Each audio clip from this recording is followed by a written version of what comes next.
Assalamualaikum warahmatullahi wabarakatuh. Halo anak-anak, bagaimana kabarnya? Semoga selalu dalam lindungan Allah ya. Pada kesempatan kali ini kita akan belajar fikih materi sholat id. Mari kita simak materi berikut. Sholat sunnah id. Ketika Hari Raya Idul Fitri atau Idul Adha tiba, seluruh umat Islam yang tidak memiliki uzur dianjurkan untuk keluar rumah untuk mengambil keberkahan. Setiap orang pada saat itu dianjurkan menampakkan kebahagiaan, kegembiraan. Sholat id adalah sholat sunnah 2 rakaat yang dilaksanakan pada 2 hari raya, yaitu Hari Raya Idul Fitri dan Hari Raya Idul Adha.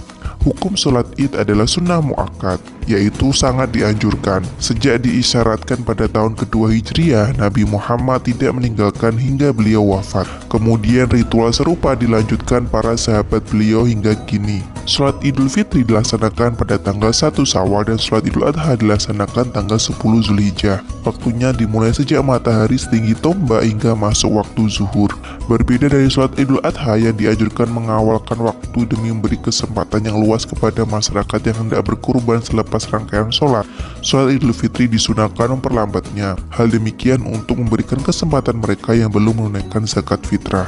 Di antara kesunahan hari raya adalah mengerjakan sholat id secara berjamaah. Sholat id dapat dilakukan di masjid, lapangan, atau tempat terbuka lainnya. Sebelum pergi ke masjid untuk mengerjakan sholat id dianjurkan melakukan beberapa hal berikut. Pertama, disunahkan makan, sekalipun sedikit sebelum pergi ke masjid atau sebelum melaksanakan sholat id pada hari raya Idul Fitri. Kedua, disunahkan mandi sebelum sholat id, sebagaimana kesunahan mandi sebelum sholat Jumat. Ketiga, disunahkan memotong rambut dan kuku, menghilangkan bau badan, serta memakai wangi-wangian.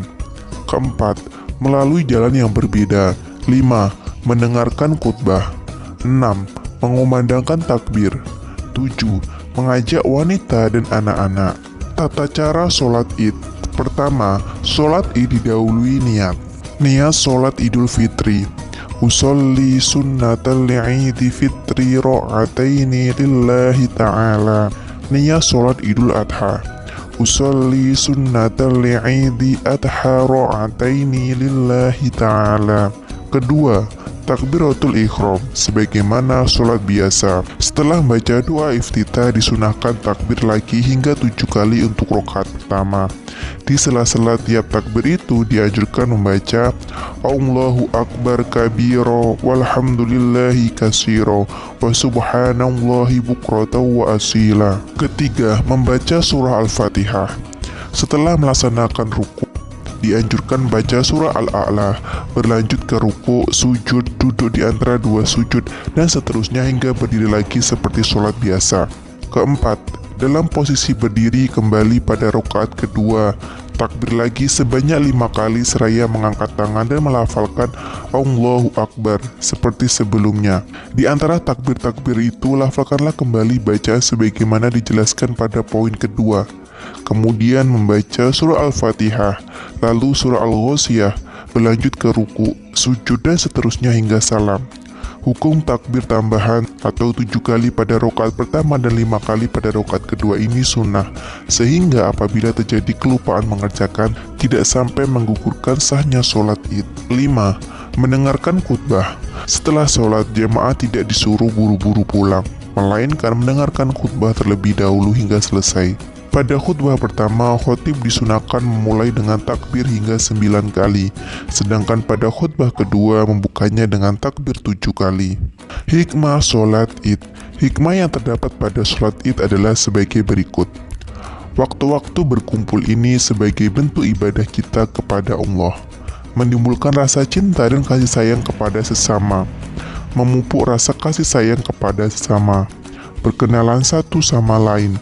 Hikmah sholat Idul Fitri, menyempurnakan pahala ibadah pada bulan Ramadan, lebih mendekatkan diri kepada Allah melalui takbir, tahmid, tahlil, dan doa, mempererat hubungan persaudaraan, menghapuskan dosa dan kesalahan terhadap orang lain dengan saling memaafkan. Hikmah sholat Idul Adha, tanggung jawab sebagai dasar aktivitas. Nabi Ibrahim mencontohkan tingginya rasa tanggung jawab itu dalam menunaikan tugasnya. Semangat yang tinggi dalam menjalani sebuah pengorbanan seperti yang dicontohkan Nabi Ibrahim. kemampuan bekerja sama dengan pihak lain. Nabi Ibrahim dan Ismail mencontohkan kerjasama yang baik di saat mengutarakan maksudnya hendak mengorbankan putranya karena menjalankan perintah Allah. Ismail pun dengan lapang dada menyambut dengan baik maksud ayahnya. Anak-anak, itu tadi fikih materi sholat id. Semoga anak-anak paham dan mengerti ya. Terima kasih. Wassalamualaikum warahmatullahi wabarakatuh.